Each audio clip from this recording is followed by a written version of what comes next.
My Playful Wife, Episode 11, New Geometry, written by Mia. There is a particular freedom in the aftermath of an ending, and it does not feel the way you expect it to feel. I had expected for months that when Piyush finally went, when the visit stopped being a thing we organized our lives around and became instead a thing that happened occasionally at a distance with notice, I would feel something clean. Relief, I had thought. The simple subtraction of a weight. I had imagined the flat returning to its proper proportions the way a room returns to itself when you take down the scaffolding, and I had imagined standing in the middle of that restored room and breathing out. That is not what happened. Piyush had been in Bengaluru for 3 weeks when I first understood that the ending had left something behind, and that the something was not relief, but a kind of vacancy I did not have language for yet. It was not the ending itself that did it. The ending had been soft and deliberate, and entirely unlike the thing I had feared through all those months of bracing. No scene, no rupture. Just a man packing a life into boxes, and a lift door closing, and a flat going quiet. It was the space the ending left. A specific quality of air. The way the second bathroom had returned to pure utility, no longer the staging ground for someone else's mornings. The guest bed unmade for the first time since the spring, the sheets stripped and folded and put away, the room reverting to the neutral thing it had been before all of this, a room for storing what we didn't use. Saloni felt it too. I could see it in the way she moved through the flat in those first days, slightly more in each room than she used to be, as though she were re-expanding to fill a space that had quietly been holding its breath. She would pause in doorways. She would stand at the kitchen window longer than the task required. I recognized it because I was doing the same thing, the two of us moving through the recovered square footage of our life, like people testing ice. We were, for the first time in the 7 months since the kitchen, simply two. I want to be precise about the kitchen because it is the thing everything else is measured from, and I have been trying all year to be precise about it. There was a morning in October when I learned what I learned, and there was a version of me that walked onto the balcony before that morning, and a different version that walked back inside after it, and the second version is the one writing this. Everything since the visits, the framework I built when no one would give me instructions, the gym, the notebook, the slow relearning of my own wife. Everything since has been the second version finding out what he is made of. The visits had been the pressure that revealed it. Heat and force. A thing takes its shape under heat and force. And now the heat was off, and I was finding out whether the shape would hold. I was quieter than usual that first week. I noticed it in myself the way you notice a low-grade fever. Not a single symptom you can point to, but a general dimming, a sense of operating at reduced wattage. The vigilance I had been carrying for 7 months, the constant low hum of awareness I had grown so used to that I'd stopped registering its weight, had nowhere to go. There was nothing to be vigilant about. No visit to prepare for, no arrival to absorb, no careful reading of the air in a room to see how 3 people were arranging themselves inside it. The apparatus I had built to survive a thing was still running, and the thing was gone, and the apparatus did not know what to do with itself. Saloni noticed. Of course she noticed. She had been watching me for 3 years. She had been watching me with new attention for 7 months. Watching me was, by now, one of the things she did without effort. "You miss him," she said. She said it plainly on the 4th evening, the two of us on the balcony with the city doing its usual indifferent thing below. No accusation in it, no irony, no test. Just a thing she had observed and decided to say out loud. "That's a strange thing for me to feel," I said. "Is it?" I thought about it. I had got better, this year, at actually thinking about a question before I answered it, rather than producing the answer that would end the conversation fastest. It was one of the gym's gifts. Oddly, Samir had taught me that the last repetition, the one you don't think you have, is where the work actually happens, and something about that had migrated into the rest of my life. Stay in the difficult thing one beat longer than is comfortable. That is where it changes you. So I stayed in it. What was Piyush actually in the architecture of my life these months? Not only the obvious thing. Not only the wound, the disruption. The younger brother who had become the axis my marriage turned on. He had been a catalyst. The force that had broken open a marriage sealed too tight. Sealed so tight, I could admit now that nothing could get in or out of it, including me. Before the kitchen, I had been married to Saloni the way you are married to a fact. Settled, unexamined, assumed. After the kitchen, I had been forced to look at her, to actually look, and what I had found when I looked had been so much larger and stranger, and more alive than the fact I'd been living next to that I sometimes felt I'd been robbed of all the years I hadn't seen it. Piyush had done that. Not kindly, not on purpose, but he had done it. Maybe not, I said. She came and sat beside me. The plastic chairs, the railing, the neem tree's top branches just reaching the level of our floor. She didn't say anything for a while, and the not saying was companionable rather than empty, which was itself a thing that had changed. He calls, she said eventually. I know. You could call him too. She said it lightly, the way you set something down on a table for someone to pick up or not. He'd like it. I looked at her. The ease of her. The complete ease with which she could say a thing like that, as though it were the most natural arrangement in the world, the wife suggesting the husband call the brother. As though the grammar of us were a settled language, and not something we were inventing as we went. Okay, I said. I called him that Friday. I had to work up to it in a way I didn't admit to her. I sat with the phone in my hand for a while, first on the kitchen stool, the same stool I had once sat on in the dark trying to decide which road I was going to take, though I didn't think about that consciously while I sat there. I thought instead about what I would say. And then I understood that the having something to say was the problem, that you don't plan a call to your brother, and I dialed before the planning could metastasize. We talked for 20 minutes about nothing important. His new flat, 4th floor, good light, a building so new the lift still smelled of its own newness. The traffic, which he described with the wounded astonishment of a Delhi man discovering that another city had found a way to be worse. A restaurant he'd found, a small place that did a fish thing he wanted me to try. The conversation had no weight in it at all, and the weightlessness was the point. We were two men finding out whether we could simply talk, the way we hadn't simply talked since we were boys, before any of it. At the end he said, "Come visit, Bia. Both of you." His voice changed when he said it. There was warmth in it, and under the warmth something else, an ask real and slightly exposed, a thing he wanted and was risking by wanting out loud. "Maybe," I said. "We'll see." It was not a no. He heard that it was not a no. After I hung up, I sat with the dead phone for a moment.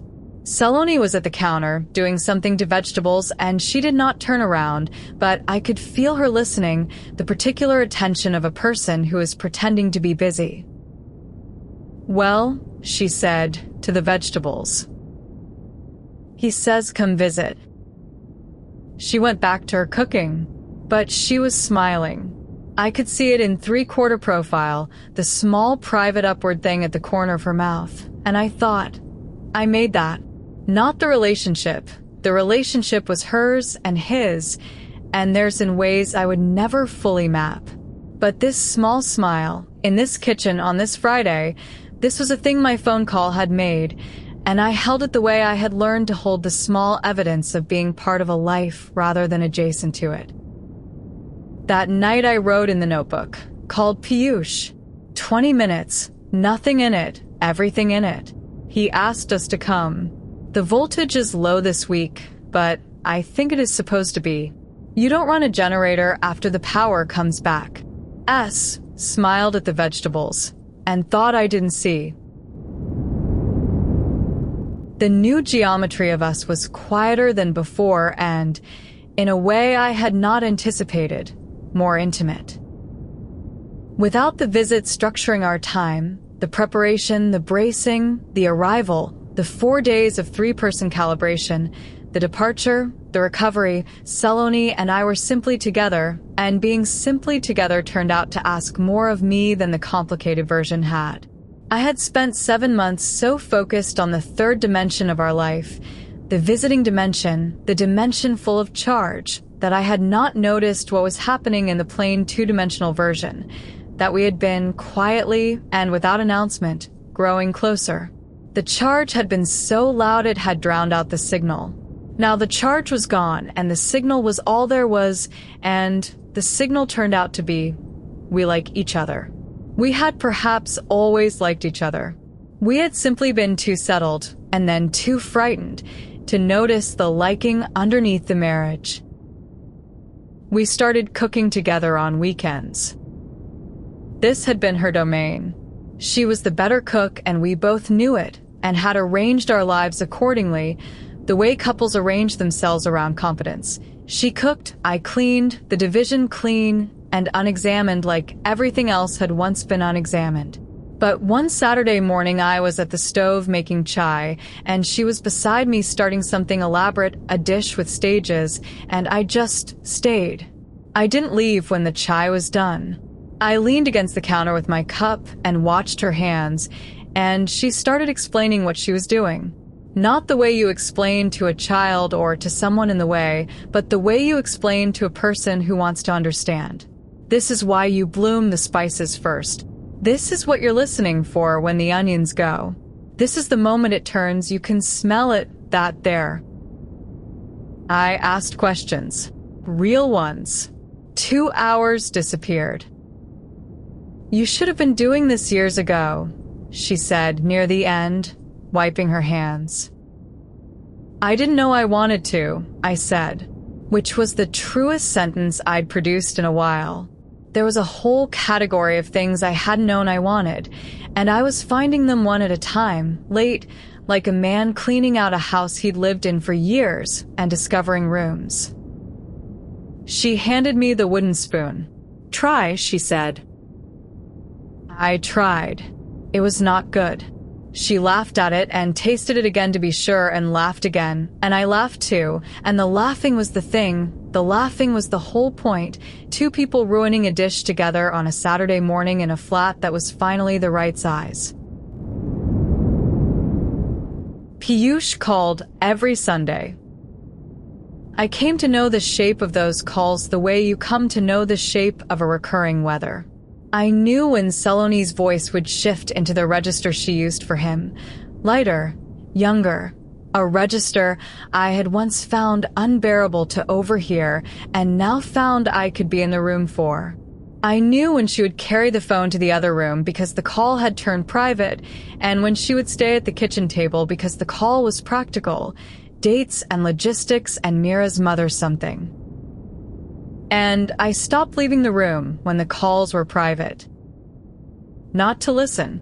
I want to be clear about that because it would be easy to misread, and because there was a version of me a year ago who would have stayed in order to listen, who would have stood on a bathroom drum in the dark to listen.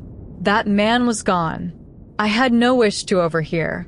I stopped leaving because leaving had become its own statement. The husband withdrawing, granting privacy with a visible flourish that made the privacy into a thing, a performance of magnanimity that was really a way of keeping score. I had decided to stop making that statement. So I stayed where I was, reading or writing or doing nothing, present and uninterested, and the privacy of her calls became ordinary instead of theatrical. She noticed. She didn't say anything. But she noticed, and one Sunday she came back from a call and sat across from me at the table and didn't pick the conversation back up where strangers would, but somewhere deeper in, the way you do with someone you trust to follow. "He's happy there," she said. "The job is good." "That's good." He met someone.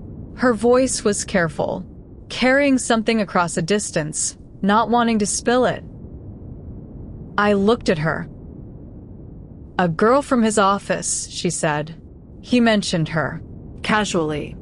A pause, and then the smallest of smiles, because we both knew him.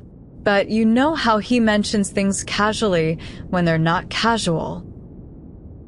I thought about my brother, about the way he loved things fully, fast, with the whole of himself thrown in before he'd checked the depth of the water. He had always been like that. It was the quality that had caused all of this, and it was also, I could see now, one of the better things about him, the thing Mira from the office was presumably falling for, the openness, the lack of a guard. "Good," I said. She looked at me, the full look, the one that checked for the lie. "You mean it?" "Yes," I said, and I did. I sat with the fact of meaning it and found it solid. My brother had met a girl from his office, and I was glad, plainly glad, and the gladness was not a performance I was putting on for my wife's benefit. It was just true. Somewhere in the last 7 months, meaning it had stopped being an effort and started being a fact, and I hadn't noticed the moment it happened, the way you never notice the moment a wound stops hurting, only the later moment when you realize it has. Something moved through her expression. Relief, I thought, or something more complicated than relief. The look of a person who has been carrying a thing carefully and is allowed, briefly, to set it down. "He might bring her at Diwali," she said. "I'll make sure the guest room is ready." She looked at me for a long moment across the table, the Sunday afternoon going amber in the window, the city outside doing the slow exhale it does on Sundays. Then she reached across the table and covered my hand with hers. "I don't deserve you," she said. It was not a small thing for her to say. She did not deal in that currency lightly. She was not a woman who reached for the large statement to fill a silence. She meant it, which meant it cost her something, which meant I should not let it sit there too heavily. "You probably don't," I said. It landed exactly right. She laughed, the real one, the one from the stomach, the one that surprised its way out of her before she could compose it, and she squeezed my hand hard, once, and shook her head at me. "Insufferable," she said. "You keep saying that. You keep being it." The chai had gone cold in both our cups. Outside, the light continued its slow fall toward evening. Somewhere in Bengaluru, my brother was being happy with a girl from his office, and here, in this kitchen, my wife's hand was over mine, and the new geometry was holding, quieter than the old shape, with less charge in the air, but more of the thing the charge had been hiding all along. I turned my hand over under hers so that we were palm to palm. "Make the chai again," I said. "This one's dead." "You make it," she said. "You've been practicing." So I made the chai. And it was, finally, nearly as good as hers, and she told me so, grudgingly, which from Saloni was the highest grade available. To be continued in episode 12, The Diwali Visit. Simbolo di copyright Mia. All rights reserved. That was episode 11 of My Playful Wife. If this story is staying with you, the next episode is already waiting. Subscribe so you don't miss it. The complete book is on Amazon, and early episodes plus bonus chapters are on my Patreon. Links are in the description. I'm Mia. Thank you for listening.